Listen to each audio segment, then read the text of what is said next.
Hello everyone, this is doctor Jeevesh Yadav. CRAV का 2026 के लिए अपन लोग मोस्ट इम्पॉर्टेंट 15th जो टॉपिक है वो यहाँ पे अपन कवर कर रहे थे और इसी सीरीज़ को कंटिन्यू करते हुए अपन आगे बढ़ेंगे। तो नेक्स्ट जो टॉपिक है वो है आपका राजेश शर्मा का निदान। बहुत इंपॉर्टेंट है ये भी। तो राजेश शर्मा के निदान के विषय में बात कर लेते हो। तो राजेश शर्मा का जो निदान है वो यहाँ पे बताया गया। तो सबसे पहले नक्षत्रों के राजा चंद्रमा को यह रोग हुआ था, अतः इसे राजेश शर्मा कहते हैं। ठीक है, सुश्रुत के अनुसार ये चीज ध्यान रखना कि सबसे पहले क्या है, नक्षत्रों के राजा चंद्रमा को यह रोग हुआ था। ठीक है, इसे वजह से इसे राजस्यमा कहते हैं। ठीक है, सुश्रुत के अनुसार। इसके अलावा शोष क्यों बोलते हैं, तो शोष के विषय में बताया गया है कि रस आदि धातुओं का शोषण करने की वजह से इसे शोष कहते हैं। तो सुश्रुत ने ये चीज बोला है, शोष क्यों बोलते हैं, तो रस आदि धातुओं का शोषण करने की वजह से इसे शोष कहते हैं। क्षय क्यों बोला जाता है, तो इसके विषय में भी सुश्रुत ने बताया है कि शारीरिक क्रियाओं का क्षय होने के कारण इसे क्षय रोग कहते हैं। तो शारीरिक क्रियाओं का क्षय होने के कारण इसे क्षय रोग कहा जाता है, ये सुश्रुत ने बताया। तो ये आपको याद रखना है। फिर चरा के अनुसार शोष के आयतन के विषय में बात कर लेते हैं। तो 4 आयतन बताए गए हैं। ठीक है, कौन सा, तो आपका साहस, संधारण, क्षय, विषमासन। ठीक है, तो चरा के अनुसार शोष के 4 आयतन कौन से हैं, साहस, संधारण, क्षय, विषमासन। फिर चरक अनुसार राजस्यमा के निदान या कारण के विषय में बात करें तो 4 बताए गए हैं। तो चरक अनुसार राजस्यमा के निदान या कारण 4 बताए गए हैं। कौन से हैं, अयथा बलारंभ, ठीक है, वेग संधारण, क्षय और विश्वासन। अयथा बलारंभ, वेग संधारण, क्षय और विश्वासन, ये क्या है, चरक अनुसार राजस्यमा के 4 जो है निदान या कारण बताए गए हैं। तो ये आपको ध्यान में रखना है। पर सुश्रुत अनुसार शोष के हेतु के विषय में बात करें तो 4 हेतु बताए गए सुश्रुत अनुसार शोष के, आघात, वेग प्रतिघात, क्षय और विस्मासन। ठीक है, तो सुश्रुत अनुसार शोष के हेतु 4 बताए गए हैं, आघात, वेग प्रतिघात, क्षय और विस्मासन। वांग भट्ट अनुसार राजस्यमा के 4 निदान बताए गए हैं। कौन सा आपका साहस, वेग संरोध, इसके अलावा शुक्र ओजस, स्नेह संचय और अन्नपान विधि त्याग। ठीक है, तो चरक अनुसार जो है, सॉरी, वांग भट्ट अनुसार राजस्यमा के 4 निदान है, साहस, वेग संरोध, शुक्र ओजस, स्नेह संचय और अन्नपान विधि त्याग। ठीक है, ये वांग भट्ट अनुसार बताए गए। बात कर लेते हैं साहसजन्य। तो साहसजन्य के अंतर्गत साहस करने उरई स्थल में क्षत हो जाता है। तो साहस करने से क्या है, उरई स्थल में क्षत हो जाता है।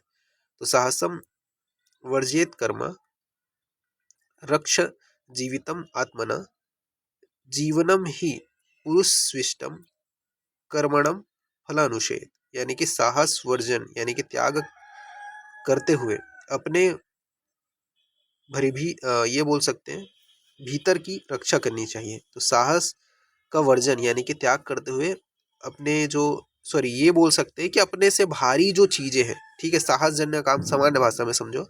साहसजन्य काम किसको होगा, तो जो आपका शरीर की कैपेसिटी है उससे ज्यादा आप जो है कोई वर्क को कर रहे हो। ठीक है, जैसे 50 किलो का आदमी है, 100 किलो का सामान को उठा रहे हैं। ठीक है, तो उसके वजह से क्या है, ये साहसजनक काम करने के कारण क्या है, ये जो है राजस्यमा की उत्पत्ति का एक कारण है। यानी कि भारी वाहन का सेवन करने की वजह से, ठीक है, भारी जो चीज है उसको उठाने के कारण। संधारण मतलब अधारणी वेगों को धारण करने के कारण, जैसे यहाँ पे बताया गया वेग संधारण है, वात कुपित हो जाता है। तो वेग संधारण करने से वात कुपित हो जाता है। तो यहाँ पे बताया गया तथा स उपशोषणे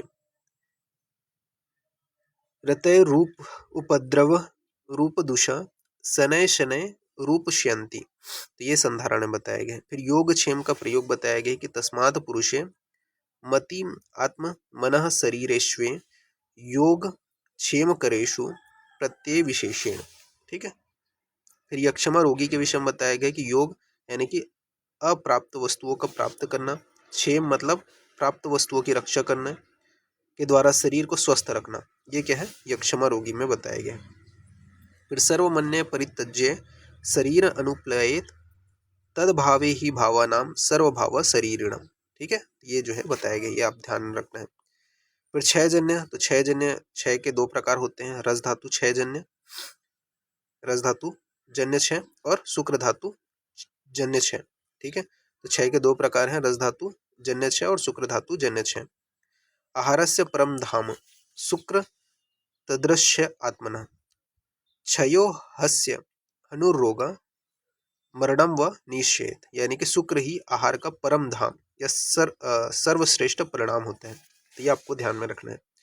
फिर विषमासन जन्य के विषय में बताया गया है। तो विषमासन जन्य में बताया गया है विषम आसन से आहार के अनुपात से उनमें धातु नहीं बनती, यानी कि विषम आसन में रह करके अगर आहार के अनुपात से अगर आप आहार का भी सेवन करते हो तो अन्य धातुएं नहीं बनती। तो ये विषमासन जन्य राजस्वमा उत्पन्न होने का निदान है। ठीक है, तो यहाँ पे आपको बताया कि हितांसी शात मितांसी यत काले भुजिति जितेंद्रिया पश्यन्ते रोगानु बहुन कष्टान वृद्धिमान विषमानता। अर्थात यहाँ पे वही है कि विषम आसन में आप जो है अकालिक जो भोजन है उससे यह आपकी जो इंद्रिय है वो प्रॉपर वो नहीं है।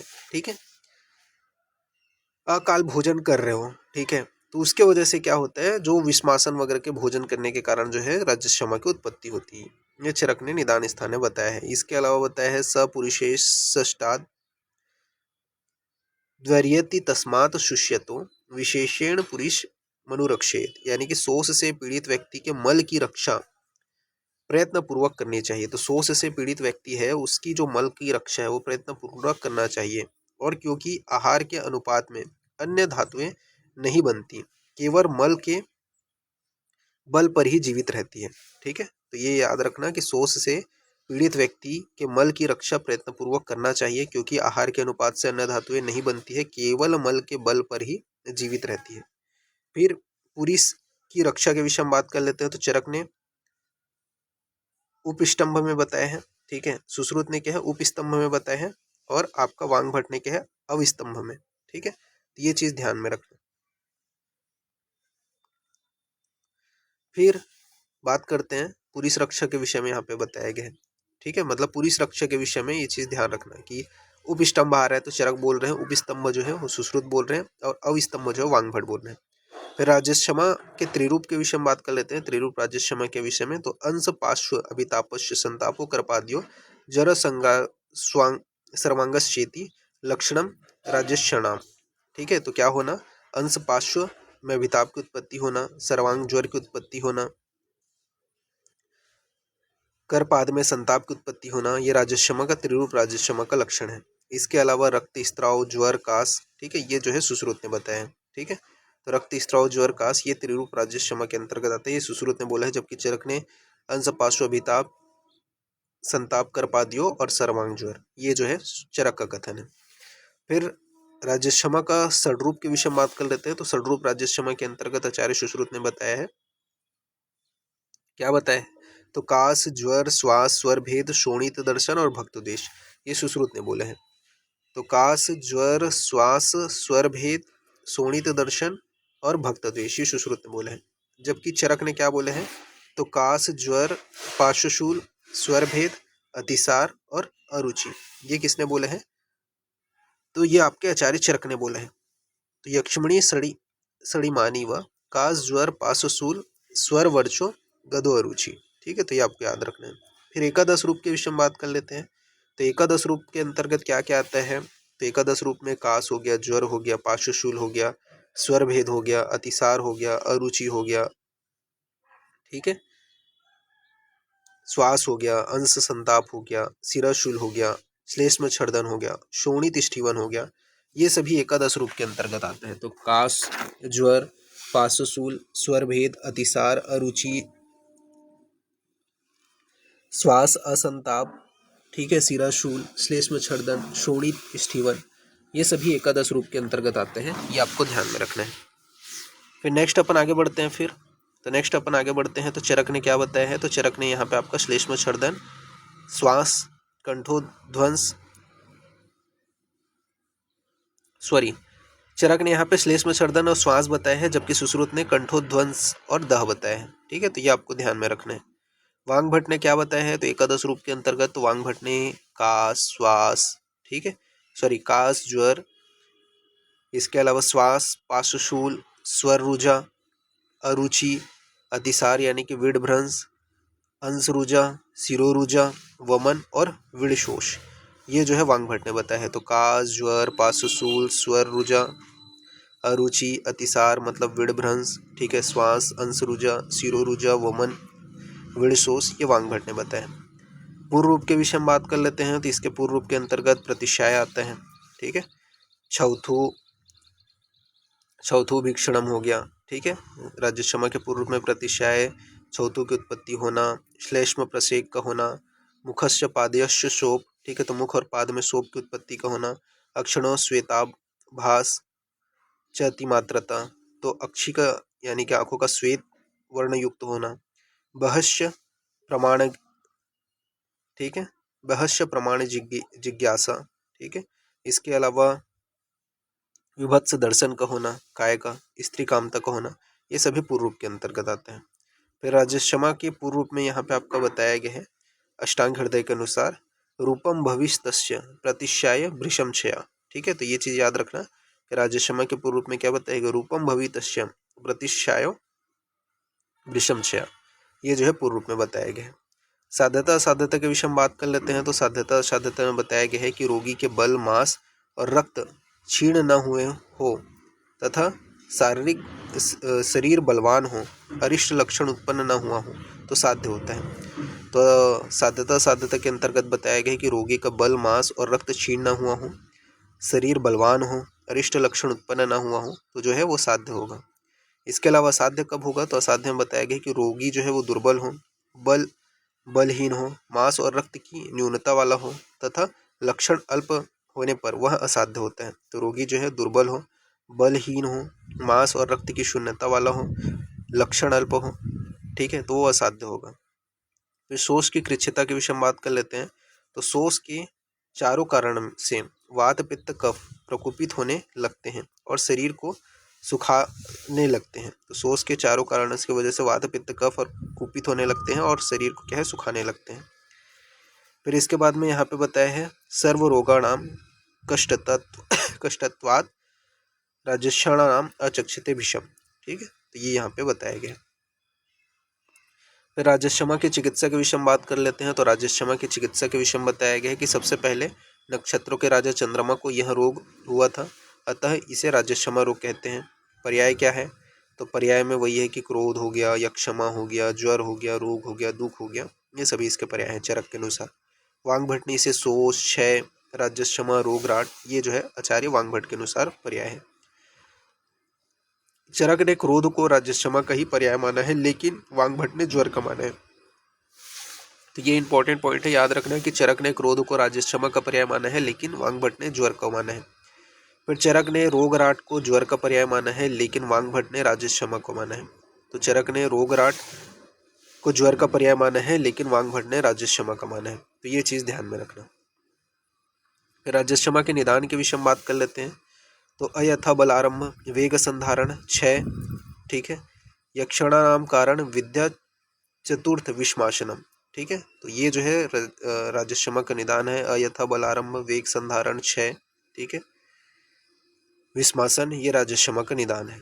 हेतु के विषय में बात कर लेते हैं। तो 4 हेतु बताए गए हैं इसके। कौन सा, अयथा बलारंभ, ठीक है, यानी कि शारीरिक शक्ति, शरीर की जो शक्ति है उससे अधिक कार्य करना, ठीक है, आघात जो है वो सुश्रुत ने बोला है। वेग संधारण यानी कि अधारणी वेगों को रोकने की वजह से, शुक्रगत क्षयता यानी कि शरीर की धातुओं का क्षय होने की वजह से, और विस्मासन जन्य यानी कि नियम विरुद्ध आहार ग्रहण करना, ये क्या है, विस्मासन जन्य बताया गया। तो ये जो है 4 हेतु हैं। कौन सा, साहसिक जन्य, वेग संधारण जन्य, क्षय जन्य, विस्मासन जन्य। साहसिक जन्य के अंतर्गत क्या आता है, तो साहसिक जन्य के अंतर्गत कास, ज्वर, पार्श्वशूल, स्वरभेद, अतिसार, अरुचि, सिराशूल, कंठोध्वंस, जृंभा, उराशूल और शोणितिष्ठिवन, ये जो है 11 जो है वो साहसिक जन्य के अंतर्गत आता है।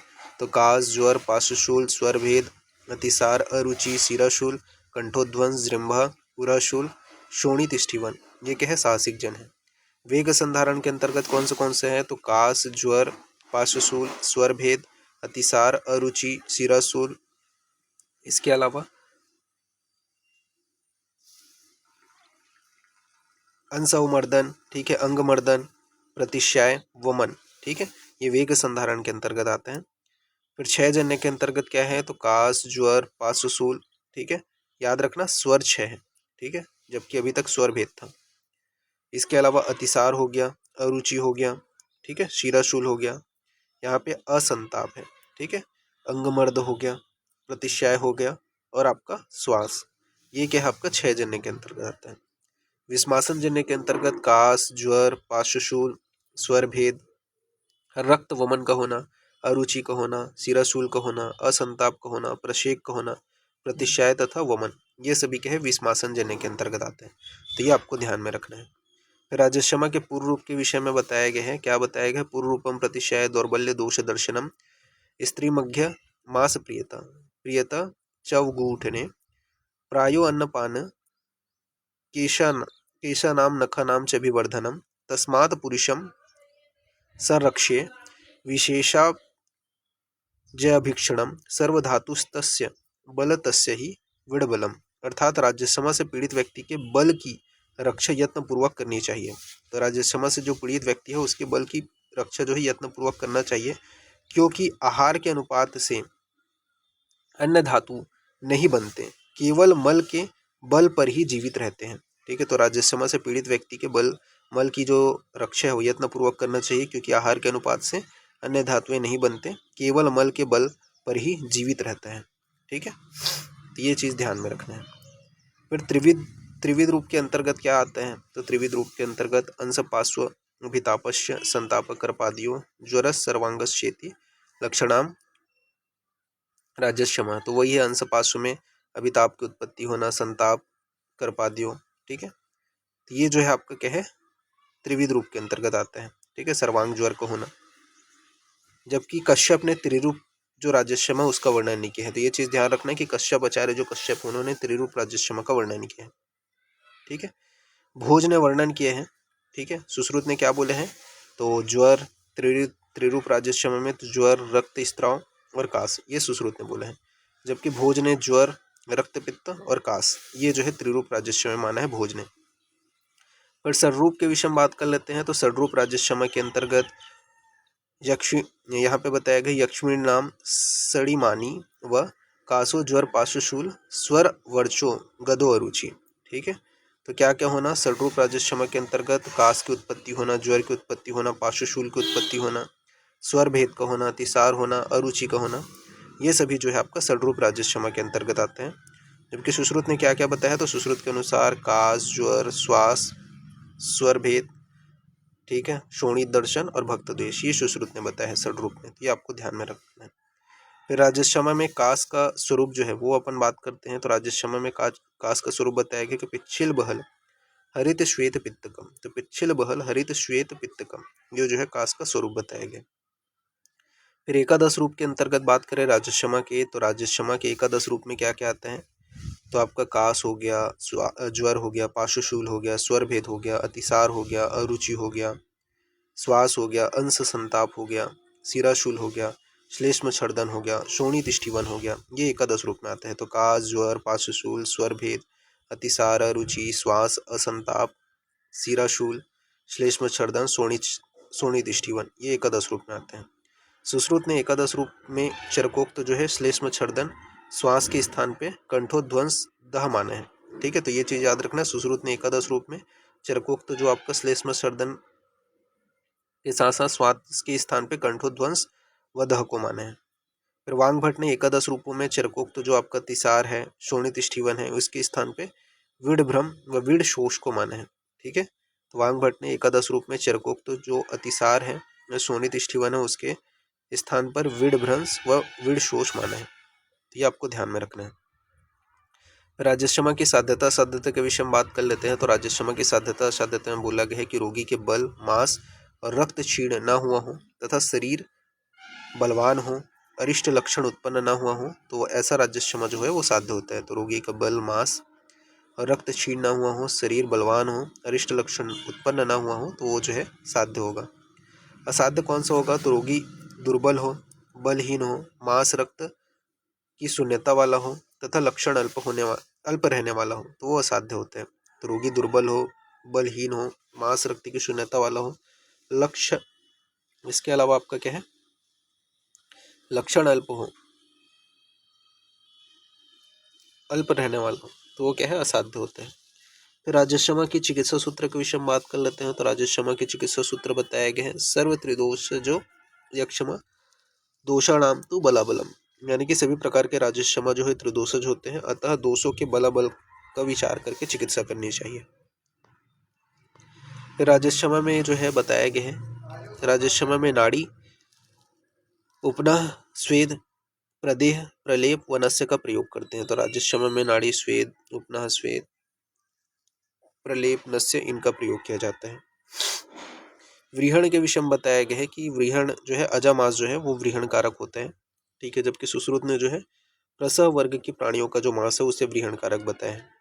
आहार में अपने को क्या है, यव, गोदूध, साली, इसके अलावा साली धान्य, ठीक है,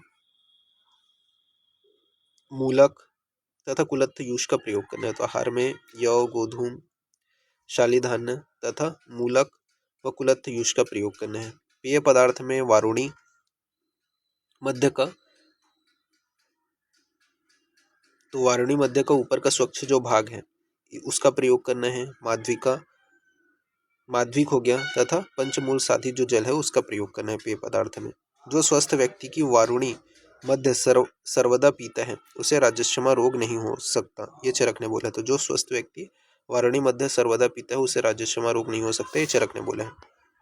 इसके अलावा स्नेह युक्त मृदु वमन विरेचन कराने के विषय में बताया गया। तो दोष अधि का नाम वमन सस्यते सविरेचनम, कब प्रशेक तद विद्वानम स्निग्ध उष्ण निवर्जेत, ठीक है। तो कप प्रशेक को स्निग्ध व उष्ण उपचार से जीतते हैं। फिर राजश्रमा में चिकित्सकीय योग के विषय में बात कर लेते हैं। तो घृत के अंतर्गत आपका जो है रासना घृत, ठीक है, बला घृत, दशमूलाग्य घृत हो गया, वासा घृत हो गया, खजूर आदि घृत हो गया, ये सभी घृत का प्रयोग करते हैं। तो घृत में रासना घृत, बला घृत, दशमूलाग्य घृत, वासा घृत, खजूर आदि घृत का प्रयोग करते हैं। पराशर घृत का जो प्रयोग है वो चक्रदत्त ने बताया। तो पराशर घृत जो है उसका प्रयोग चक्रदत्त ने बताया। पंचमूल जो घृत है इसके विषय में जो है बताया गया कि पंचमूल जो घृत है इसमें बताया है यक्षणाम सप्तबलम, ठीक है, सप्त उपद्रव नाशक होता है, ठीक है। फिर षटपल जो घृत होता है वो स्रोत शोधनम घृतम, ठीक है, स्रोत शोधक घृत होता है। फिर शीतोत्पल आदि जो चूर्ण है उसके विषय में बताया गया है कि शीतोत्पल आदि चूर्ण है उसका निर्माण करने के लिए क्या है, तो शीतोत्पलम तुग क्षीर पिपली बहुला त्वचा, ठीक है। तो ये जो है आपका बताया गया है। अत्यंत दुर्वा द्विगुणम लेहे मधुसर्पी, ठीक है। तो 5 घटक होते हैं, कौन से, आपका सीता हो गया यानी कि मिश्री हो गया, तुग क्षीर, ठीक है, यानी कि वंश लोसन, पिपली, इसके अलावा बहुला यानी कि छोटी इलायची, और त्वचा यानी कि दालचीनी। इसको अपने को 16:8:4:2:1 में लेना है।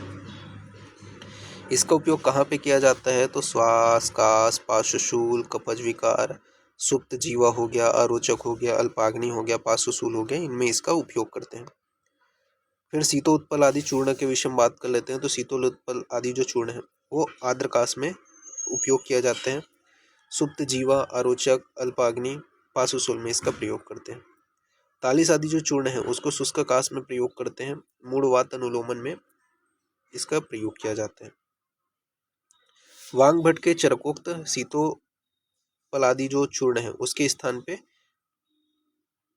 जो आपका जो त्वग्वेल आदि जो चूर्ण है उसका वर्णन किया है। तो वांग भट्ट ने चरकोक्त जो शीतोत्पल आदि जो चूर्ण है, शीतोपल आदि जो चूर्ण है उसके स्थान पे त्वग्वेल आदि जो चूर्ण है उसका वर्णन किया है। तो ये आपको ध्यान में रखना है। फिर यवानी सड़ो चूर्ण के विषय में बताया गया है कि यवानी 1 कड़छ लेंगे, पिपली 100 नग लेंगे, मरीच जो है वो 200 दाने लेंगे, शर्करा 4 पल लेते हैं। इसका उपयोग जो है हृदय रोग, प्लीहा विकार, पार्श्वशूल, विबंध, उपनह, श्वास, कास, अर्श, ग्रहणी, ठीक है,